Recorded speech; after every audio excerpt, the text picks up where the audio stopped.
दिल्ली में एक तरफ विदेशी मेहमानों की स्वागत की तैयारियां जोरों पर है। उनके लिए पानी की जरूरतें पूरी करने के लिए नल से लेकर शावर तक लगाए जा रहे हैं, तो दूसरी तरफ दिल्ली के बहुत सारे ऐसे इलाके हैं जहां दिल्ली वासी पानी पीने के लिए जंग लड़ते हैं। जी हां, दिल्ली के बाहरी हिस्सों के बासिंदों के लिए सुबह होते ही पानी की चिंता सताने लगती है और हर रोज इंतजार रहता है जल बोर्ड के टैंकर का, लेकिन कभी कभी वो भी दगा दे जाता है। आपके पास एक गिलास पानी हो तो आप क्या करेंगे? नहाएंगे या पिएंगे? आपको एक विकल्प चुनना पड़ेगा।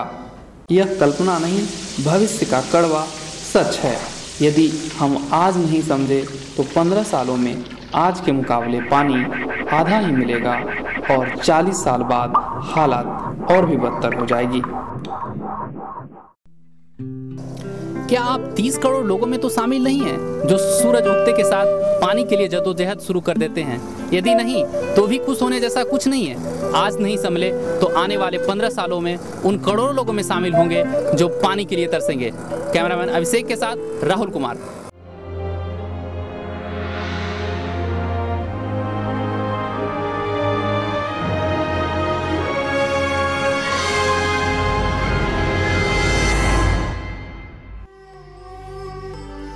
दादा दादी के जमाने से भी पुरानी एक कहावत है, बिन पानी सब सुन। यानी अगर पानी नहीं है तो कुछ भी नहीं है, या कहें जल है तो कल है। यानी हर किसी का भविष्य पानी पर ही निर्भर है। लेकिन जब पानी की उपलब्धता के बारे में गौर किया जाता है तो ये साफ है कि पानी की किल्लत धीरे धीरे हर जगह के लोगों को सताने लगी है। देश का एक बहुत बड़ा हिस्सा पानी की कमी का शिकार है। आज जिंदगी एक भागदौड़ बनकर रह गई है, जिसकी कहानी बनते बिगड़ते रिश्तों के आधार पर बुनी हुई है। ये जिंदगी एक कुरुक्षेत्र है।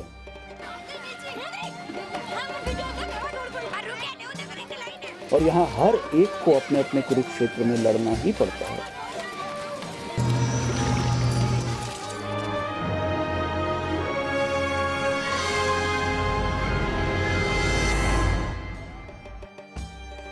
मैं एक चौक हूँ, राजधानी दिल्ली के एक छोटे से कस्बे मैदान गढ़ी का एक छोटा सा चौक, पनघट चौक। वैसे मेरी शख्सियत पनघट से बिल्कुल मेल नहीं खाती।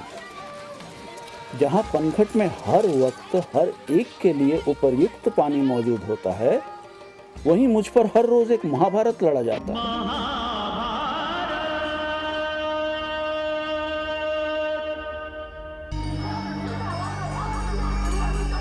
अक्सर कोई ना कोई नेता यहाँ अपना भाषण देकर या गरीबों का मसीहा बनने का स्वांग करके चला जाता है, तो कभी कोई मीडिया कर्मी मुझे खबर बना जाता है। के विकराल रूप का एक छोटा सा मुखड़ा आप देख रहे हैं। विश्व युद्ध की नौबत तो नहीं आई, गृह युद्ध अब यह हकीकत है। अगर आप ये सोच रहे हैं कि पानी की समस्या सरकारी है और सरकार इसे दूर करेगी तो 100% गलत है। पर मेरी और गांव वालों की समस्या जस की तस बनी रहती है। चुनाव आते ही मुझे ये सजा संवार कर वोट ले लेते हैं, फिर कुछ दिनों बाद ही मेरा नजारा कुछ इसी तरह का ही हो जाता है। हर बार इन बड़े गड्ढों को भरने के लिए फंड पास होता है, पर तब तक ये छोटे गड्ढे ही बड़े हो जाते हैं और मामला फिर ज्यों का त्यों हो जाता है। जिंदगी फिर उसी रफ्तार से चलने लगती है। आज मैं आपको अपनी अमर कथा सुनाने जा रहा हूं। ये कथा हमारी जिंदगी में आए हर रोज के उतार चढ़ाव की है। ये कथा है अंधेरे से जूझते उजाले की, और ये कथा मेरे सिवा कोई और सुना भी नहीं सकता, क्योंकि मैं इस कथा को इतिहास की तरह रोज गुजरते देखता हूं। इसका हर पात्र मेरा देखा हुआ है, इसकी हर घटना मेरे सामने घटी है। मैं कभी कभी खुद को बड़ा अकेला और तन्हा महसूस करता हूं। मेरी कहानी हर रोज परिंदों की चहचहाट से शुरू होती है।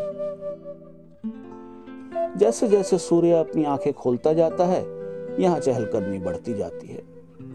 अपने अपने काम पर जाने वालों की भीड़ उमड़ पड़ती है। हर कोई इसी चौक पर मिलता है और अपने अपने रास्ते चल देता है। ऑटो, बसें और गाड़ियों की भी दौड़ शुरू हो जाती है। पर जब सूर्य सर पर चढ़ जाता है, गर्मी अपनी चरम सीमा पर होती है और शरीर का पानी खत्म होने को होता है, तब घर की औरतें और बच्चे जो भी कैन, टंकी आदि मिले लेकर यहाँ किसी छांव में बैठ जाते हैं। नहीं, ये यहाँ किसी बस या ट्रेन के इंतजार में नहीं, बल्कि पानी के टैंकर के इंतजार में बैठे रहते हैं। जब तक टैंकर नहीं आता, तब तक आपको इन सारी महिलाओं में हंसी ठिठोली का माहौल दिखेगा, लेकिन ये तूफान आने से पहले की शांति भर है।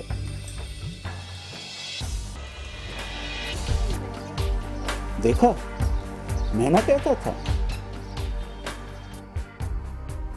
ये रहे टैंकर के ड्राइवर श्री रामशंकर जी, जो हर रोज सरकार की तरफ से एक टैंकर यहां लेकर आते हैं।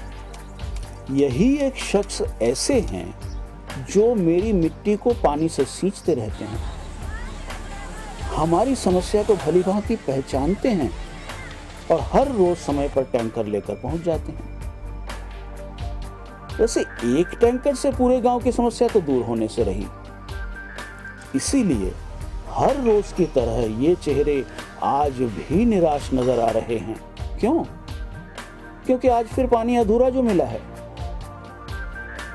पर आज भी एक आस बंधी हुई है कि कभी तो पानी का कनेक्शन यहां भी दिया जाएगा। थोड़ी देर में यहां फिर वही सन्नाटा छा जाएगा। सूर्य भी अपने घर को चल देगा। शाम का सुहाना माहौल डेली मार्केट की सजावट के साथ शुरू हो जाएगा। सभी अपने घरों से जरूरी सामान लेने निकल पड़ेंगे। क्या सब्जी भाजी, क्या चाउमीन, गोलगप्पे, हर सामान का दाम तो ऊंचाई को छू ही रहा है। पर क्या करें, घर तो चलाना ही है ना। गाड़ियों का शोर शराबा कुछ ज्यादा हो जाने से मुझे पता चल जाता है कि हर परिंदे की तरह यहां भी लोग काम से लौटने लगे हैं। पास के इस छोटे से ढाबे पर भी रौनक आ जाती है। काम से थके लोग पूरे दिन की थकान मिटाने यहीं आते हैं और अपना मनपसंद खाना ग्रहण करते हैं। वैसे दिन भर तो रूखी सूखी खाकर ही काटना पड़ता है, जैसे तैसे जिंदगी का गुजर बसर होता है। फिर खो जाते हैं अपने सपनों की दुनिया में, जहां सब कुछ भूलकर नींद की गहराइयों में डूब जाते हैं, क्योंकि कल फिर यही दिनचर्या शुरू करनी है और अपने सारे सपने भूल जाने हैं। मैं भी इस बहाने इनकी खुशियों में ही खुश हो लेता हूं और थोड़ा सा मैं भी आराम कर लेता हूं। जी हां, इस जिंदगी में इस तरह के महायुद्ध तो चलते रहेंगे। इस तरह के चौक का कोई अंत नहीं है, पर लोगों का है। इसीलिए जरूरत है कि वर्तमान इन कहानियों को सुने, बुने और भविष्य के लिए तैयार रहे। इसके लिए इस तरह के पनघट चौकों को एक सार्थक और सही मायने में पनघट बनाकर रखने की जरूरत है।